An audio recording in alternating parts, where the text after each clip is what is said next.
જય જોહાર, જય ભીમ, જય ભીલ પ્રદેશ. હું છું તમારો મિત્ર નવલ ભુરિયા. આ સમય તમે જોઈ રહ્યા છો times of Bhil Pradesh. Times of Bhil પ્રદેશમાં તમારું સ્વાગત છે. દાહોદથી અગત્યના સમાચાર મળી રહ્યા છે. એ શું છે એ આપણે જોઈએ. પહેલા જય જોહાર, રામ રામ. આજે આપણે ઢોકી ગામમાં એક ભીલ આદિવાસી સમાજનું લગ્ન બંધારણ જે નક્કી કરવાનું માટે આપણે ભેગા થયા છે. એના માટે આપણે જે પણ કમિટી દ્વારા જે પણ ધર્મ કર્યો છે એ હું આપણે તમને સાંભળી બતાવું. પૈકી જે દોષી જણાય તેને 5 લાખનો દંડ કરવો. દંડની રકમ નિર્દોષ પતિ કે પત્નીના ખાતામાં જમા કરાવવાની રહેશે. અન્ય સમાજમાં લગ્નો કરવા નહીં. આવા કિસ્સામાં ગામ ભીલ સમાજ પંચ દ્વારા યોગ્ય કાર્યવાહી કરવાની રહેશે. એટલે ભીલ સમાજ સિવાય બીજા કોઈ પણ એમાં પણ આપણે સમાજમાં આપણે લગ્ન નહીં કરાવવાના, બરાબર. પછી સમૂહ લગ્નો ભીલ સમાજ પંચ દાહોદ પંચમહાલ મહીસાગર દ્વારા દર વર્ષે સમૂહ લગ્નનું આયોજન કરવામાં આવે છે. હમણાં કંઈ લગભગ ચોથા મહિનામાં કંઈ અટક પોતાની જાતમાં, બરોબર, અને તેમના મામાની અટકમાં લગ્ન થઈ શકશે નહીં. તે ઉપરાંત વર કન્યાના લોહીના સંબંધવાળા સગામાં પણ લગ્ન સંબંધ થઈ શકશે નહીં. વિસ્તાર પ્રમાણે ગોત્ર ધ્યાનમાં લેવું. છોકરીની ઉંમર 18 વર્ષથી વધુ અને છોકરાની ઉંમર. પછી લગ્નનો સમય ગાળો. ધોરણ 10, 12ની બોર્ડની પરીક્ષાઓ પૂર્ણ થયા બાદ જ લગ્ન પ્રસંગોનું આયોજન કરવું. આ જે નિયમો છે એ ભીલ સમાજની કમિટીએ બનાવ્યા છે. અને આપણે જે પણ કરવું હોય કે આપણે સ્પંચના બધા આગેવાનો ભેગા થયા છે તો ડિસ્કસ કરીને એને આપણે સંમતિ આપીએ, એ જ પ્રાર્થના. કોઈ પણ પ્રકારના દહેજની લેવડ દેવડ સમાજમાં નથી, બરોબર, બની નહીં. પછી લગ્ન ખર્ચ ડાકુ તરીકે કોઈના રૂપિયા લેવા નહીં. કંકુની કન્યા તરીકે દીકરીનું લગ્ન કરવું, બરોબર. પછી દીકરીના પિતા હયાત ન હોવા અથવા દીકરીના પિતાની આર્થિક પરિસ્થિતિ અત્યંત નબળી હોય તેવા ખાસ કિસ્સામાં 1,21,000થી વધુ ન લેવા, બરોબર. પછી હવે તરફથી ચાંદી 250 ગ્રામ, એમાં સડા અને ચાંદીનું મંગળસૂત્ર, એમાં આપણે હેરફેર કરી શકીએ છીએ. પછી સોનું, આપણા સમાજમાં કન્યાને સોનું પહેરાવવાનો, લગ્ન કરાવવાનો અને વળાવવાનો કોઈ રિવાજ નથી. તેથી સોનું સદંતર બંધ રાખવું. તેમ છતાં જે વિસ્તારમાં સોનું લેવામાં આવે છે ત્યાં માત્ર નાકનો કાંટો અને કાનની બુટ્ટી અથવા એરિંગ રાખી શકાય છે, બરાબર. પછી કન્યાદાન વસ્તુ, વાસણ, સાધન કન્યાદાનમાં શું આપણે આપી શકીએ છીએ. મા બાપ તરફથી માત્ર રિવાજ સાચવવા પેટે એક બેડું, થાળી, લોટો આપવાનો રહેશે. મા બાપ રોકડા કન્યાદાન કરી શકશે નહીં, બરાબર. પછી કન્યાદાન રોકડા, મા બાપ સિવાયના સંબંધીઓએ 1,000થી વધુ કન્યાદાન આપવું નહીં. અગાઉ કરેલું તમામ કન્યાદાન માત્ર રોકડમાં જ વાળવાનું રહેશે.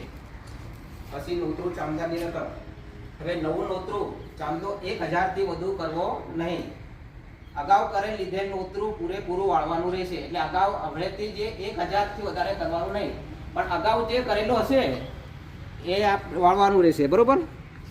પછી આમાં મામેરું, માત્ર વર કન્યાના મામા તરફથી બધા મળીને સંયુક્ત રીતે કપડાનું એક જ મામેરું લાવવાનું રહેશે. કોઈ પણ રોકડ કે ઘરેણા લાવવા કે લેવાશે નહીં. અન્ય કોઈ પણ વ્યક્તિઓએ મામેરું ઓઢાડવું નહીં.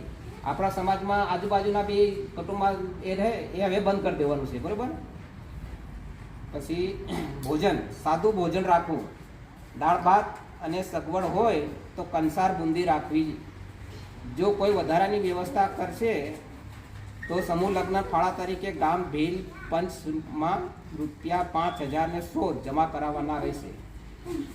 પછી ઠંડા પીણા, માત્ર ચા પીવડાવીને ઠંડા પીણા લાવવા કે આપવા નહીં. ખાલી ચા પૂરતું જ, બરોબર, ઠંડા પીણા લાવવાના નહીં. પછી હવે ડીજે સાઉન્ડ સિસ્ટમ એ સંપૂર્ણપણે બંધ રાખવાનું. પછી ઢોલ વાજા શરણાઈ, આપણી પરંપરા મુજબ ઢોલ, કુંડી, થાળી તથા જરૂર મુજબ શરણાઈનો ઉપયોગ કરવો. પછી ગામ ખર્ચની રકમ એમાં 5,000થી વધુ નહીં. પછી બાંધગડિયાનો ખર્ચ બંને પક્ષ તરફથી મળીને કુલ રૂપિયા 5,000થી વધુ નહીં હોવો જોઈએ. બરોબર? એટલે વર પક્ષ તરફથી 3 અને લાડી પક્ષ તરફથી 2,000 એટલે 5,000 ટોટલ લેવું. પછી ઓર ઘોર જવાન અથવા પરુણા વધુમાં વધુ 11 માણસોએ જવું. વરને કન્યા પક્ષ તરફથી ચાંદીની વીંટી ચડાવી ગોળ ચોખા કંકુ અગરબત્તી લઈ જવું. વર પક્ષ તરફથી 51 રૂપિયા કન્યા પક્ષને આપવા. માત્ર ચા નાસ્તાની વ્યવસ્થા કરવી, ત્યાં પણ એ નહીં કરવું. બરાબર? પછી લાડી પહેરાવાના, બજારમાં લાડી પહેરાવાના કે હળદર લેવા જવું નહીં. સગાઈ કપડાનો પ્રસંગ બંને પક્ષ તરફથી 11 માણસોએ બેસી રિવાજ મુજબ માત્ર ચાની જ વ્યવસ્થા કરવી. બરાબર? પછી પાઘડી જવાનો પ્રસંગ સંપૂર્ણપણે બંધ કરવામાં આવે છે.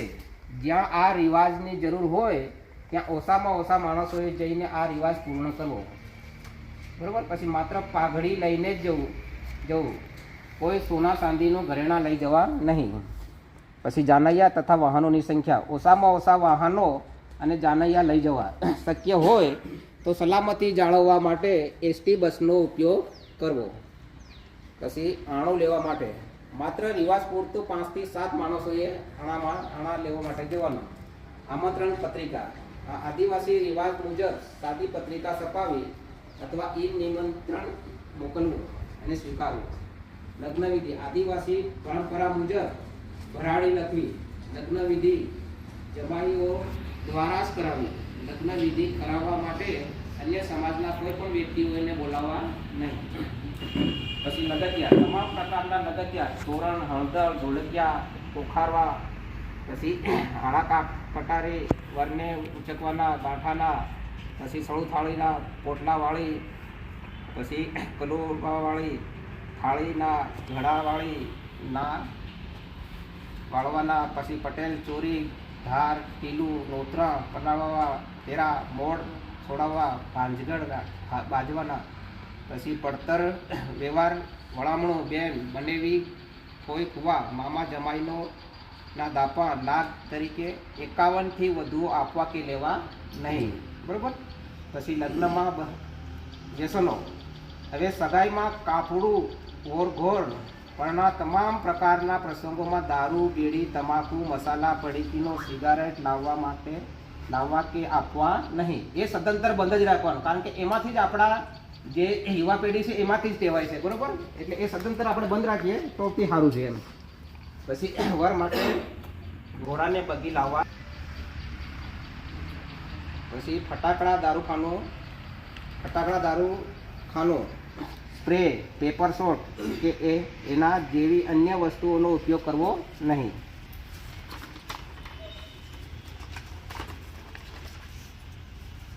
પછી નવા રિવાજો મહેંદી પ્રસંગ, હલ્દી, રિંગ સેરેમની, પ્રી વેડિંગ જેવી કોઈ પણ પ્રસંગો રાખવા નહીં. તેમજ આદિવાસી પરંપરા બહારના નવા કોઈ પણ રિવાજો કરવા નહીં.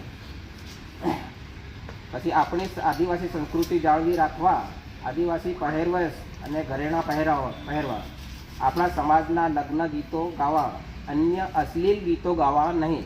એટલે ખરાબ જે બીજાને એ ખરાબ લાગે એવા ગીતો પણ નહીં ગાવાના. પછી વોર બોકણી છોકરી ઘરેથી ભાગી જઈને લગ્ન કરે તો જો બંને પક્ષે રાજી ખુશીથી સગું ચાલુ રાખવું હોય તો 51 રૂપિયા વર પક્ષ તરફથી અને કન્યા પક્ષને 51 રૂપિયા વર પક્ષથી કન્યા પક્ષને આપવા. વાર બોકણીની રકમ દેવી નહીં. આ બંધારણ મુજબ સગું કાયમી રાખવું. જો સગું ચાલુ ન રાખવું હોય તો કાયદેસરની કાર્યવાહી કરવી. પછી કોઈ પણ બીજી કે ત્રીજી પત્ની કરે તો શું? ઓછામાં ઓછો 11 લાખનો દંડ કરવો. દંડની રકમ પ્રથમ પત્નીના ખાતામાં જમા કરાવી. બરાબર? દંડ ન ભરે તો કાયદેસરની કાર્યવાહી કરવી. પત્નીનું અવસાન થયું હોય અથવા સંતાનો ન હોય ત્યારે પ્રથમ પત્નીની સંમતિ મેળવ્યા બાદ પંચની સહમતિથી જ આ બીજું આપણે કરી શકીએ. બરાબર? બોલો દાદા, શા માટે ભેગા થયા? અમે અમારા ડોકી ગામે ત્યાં લગ્નના ફરજ બંધારણ માટે જી. થઈએ છીએ જી કે અમારે એવું છે કે વધારે પડતું લગ્નમાં ખર્ચો નહીં થાય, ઓછે ખર્ચે પતી જાય એવી રીતે અમે ભેગા થઈએ છીએ. શું નામ છે તમારું બારિયા પીથાભાઈ મળ્યાભાઈ, અને શું કરો છો તમે? सरपंच तरीके क्या ना लोकी पंचायत. बोलिए सर, आज आप यहाँ पर क्यों ये इकट्ठे हुए? यहाँ पे इकट्ठे होने का क्या मुख्य कारण है? મારું નામ સંગાડા રાજુભાઈ ચુનિયાભાઈ, ગામ ડુંગરા છે. જી. હું સામાજિક કાર્યકર તરીકે લગભગ 20 વર્ષથી કામ કરું છું પંચાયતમાં અને સમાજ માટે. આજરોજ અમે મુખ્યત્વે એના માટે ભેગા થયા હતા કે અમારા જે આદિવાસી સમાજ છે એમાં જે કુરિવાજો છે, જેવા કે દહેજ પ્રથા છે અને નાની ઉંમરે લગ્ન કરે છે, એના માટે વ્યસનો છે, ગુટખા ખાવા, એના માટે અમે અહીંયા એક સમાજના લગ્ન બંધારણ માટે મિટિંગ રાખવામાં આવી હતી. અહીંનું સ્થળ છે ડુકી મુખ્ય પ્રાથમિક શાળા. એમાં ગામના આગેવાનો, સરપંચો સૌ ઉપસ્થિત રહ્યા. એમાં અમે જે ગામનું બંધારણ જે લગ્નનો એ નક્કી કરવામાં આવ્યું છે, જે ઓછા ખર્ચે અને સૌની પોસાય રહે અને અમારો સમાજ આગળ આવે એ દિશામાં સૌએ અમે પ્રયત્ન કરી રહ્યા છે. અને એનો દરેક ગામમાં આજે પંચમહાલ, દાહોદ, મહીસાગર દરેક ગ્રામથી ઉપલા લેવલથી પણ આપણને પ્રતિસાદ મળતો હોય ત્યારે અમારા ગામના સૌ આગેવાનો, વડીલો અને અમારી બેન દીકરીઓનો આગળ ભવિષ્યમાં એનું સારું સુખ માટે અમે અહીંયા તપતર છીએ અને એને આગળ લઈ જવા માટે અમે અમારા યથાર્થ પ્રયત્નો કરીશું. જય હિન્દ, જય ભારત. જી સાહેબ, શું નામ છે તમારું? મારું નામ બેદી દિનેશભાઈ સુરસિંહભાઈ. જી. જે અમારે ડોકી ગ્રુપ ગ્રામ પંચાયત ડોકી નિશાળ ફળિયાની અંદર જે અમારા આદિવાસી ભીલ સમાજની સિર્ફ દેશની જે લેવડ દેવડની જે અમારા પંચને ભેળા થઈને અમે જે લેવડ દેવડ નક્કી કરવામાં આવ્યું છે એને આજ રોજ અમે બધા ભેળા થઈને મિટિંગ કરી અને નક્કી કરીને આજ મિટિંગ કરી છે. જી દાદા, શા માટે ભેગા થયા? શું નામ છે તમારું? જોહાર, મારું નામ મનુભાઈ રામસિંહભાઈ મુનિયા. જી. અમે આજે તારીખ 1/3/2026ના રોજ અમારા ભીલ સમાજ પંચના બંધારણ માટે અહીંયા ભેગા થયા છે.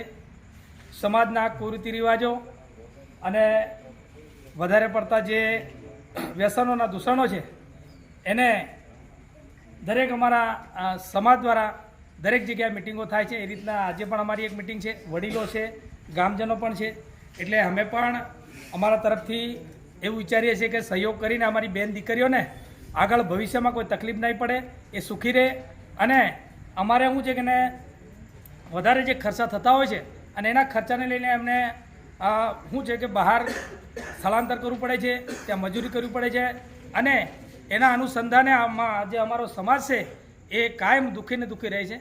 તો અમે બધા વડીલો તથા અમારો જે ભીલ પંચ છે એ પણ એવું શું છે કે સારી રીતે સમજી વિચારીને જો અગર આપણે એ કરીશું તો આગલો જે સમય આવતો છે એ સમયને અમે બધા શાંતિથી અને વ્યવસ્થિત રીતે અમારી બેન દીકરીઓને સુખી સંપન્ન રહે એવી આશા સાથે આજે અમે મળ્યા છે. તો દરેકનો સાથ સહકાર અને બધાને જોહાર. નમસ્કાર, હું દિનેશ બિલવાળ. આજરોજ ભીલ સમાજ પંચ દ્વારા જે લગ્ન બંધારણ જે નક્કી કરવામાં આવ્યું તે આજે તમામ ગામના આગેવાનો, વડીલો અને યુવાનોની હાજરીમાં અમે સૌએ એને અમલ કરવાનો નિર્ણય કર્યો છે. અને આવનાર સમયમાં જો કે આ લગ્ન બંધારણનું જે ઉલ્લંઘન કરશે તેની ઉપર અમે કડક ને કડક કાર્યવાહી કરવા માટે પણ તત્પર છીએ અને તમામ ગ્રામજનો મળીને આ લગ્ન બંધારણને અમલમાં રાખીશું એવી બાંહેધરી આપી છે. જય જોહાર. નમસ્કાર, મારું નામ છે નૈનામા કેરા રમેશભાઈ. આજે અમારા ગ્રામ પંચાયત ડોકી ડુંગરાની એક ભીલ સમાજની મિટિંગનું આયોજન કરવામાં આવ્યું હતું, જેમાં આદિવાસી અમારા છે એ પહેલેથી એક તો ગરીબ છે અને પ્લસમાં કે જે ખોટા રિવાજોના કારણે દહેજ આપણે શું કહેવાય કર્જામાં ડૂબતા જઈ રહ્યા છે, જેનાથી જે બહાર નીકળવા માટે એક સારું આયોજન કર્યું છે ભીલ પંચ દ્વારા કે ખોટા ખર્ચા નહીં કરવા. તો એ ખોટા ખર્ચા અટકાવવા માટેની મિટિંગનું આયોજન કરેલું છે અને એ મિટિંગનું અમારે પંચાયત બાંહેધરી આપેલી છે કે આ જે પંચ દ્વારા નિયમો નક્કી કરવામાં આવ્યા છે તે અમલ થશે અને આગળ પણ આનો અમલ રહેશે. જો કોઈ ભંગ કરશે તો તેના ઉપર શિક્ષાત્મક કાર્યવાહી કરવામાં આવશે. આભાર. જય જોહાર. અહીં ડુંગરા ગામમાં ડોકી ગામમાં સૌ ઉપસ્થિત આગેવાનો, ગામમાંથી સૌ વડીલશ્રીઓ આપ સૌ અહીંયા પધાર્યા અને આપણા બંધારણ જે પણ નક્કી કર્યું ભીલ, મહીસાગર, પંચમહાલ અને દાહોદ દ્વારા ભીલ સમાજ દ્વારા જે પણ કમિટી દ્વારા જે પણ પંચ નક્કી કર્યું એને આપણે આગળ વધારીએ અને એને સક્સેસ કરીએ એ જ આપનો એ જ લક્ષ્ય છે. જય હિન્દ, જય જોહાર. આ સમાચારમાં આપણે વિસ્તારપૂર્વક જોયું. આને લઈને તમે શું કહેવા માંગો છો, તમારી શું રાય છે એ તમે કોમેન્ટ બોક્સમાં લખજો અને જણાવજો. અને આ times of Bhil Pradesh channel એ આપણી છે, એને સબસ્ક્રાઇબ નહીં કરી હોય તો સબસ્ક્રાઇબ કરજો, શેર કરજો અને આ ચેનલને સપોર્ટ કરજો. અને આ ચેનલને ઘર ઘર, ગામડા ગામડા, ડુંગરા ડુંગરા હરેક લોકો સુધી પુગાડજો. ફરી આપણે મળીશું બીજા સમાચારની સાથે. જય જોહાર, જય ભીમ, જય ભીલ પ્રદેશ.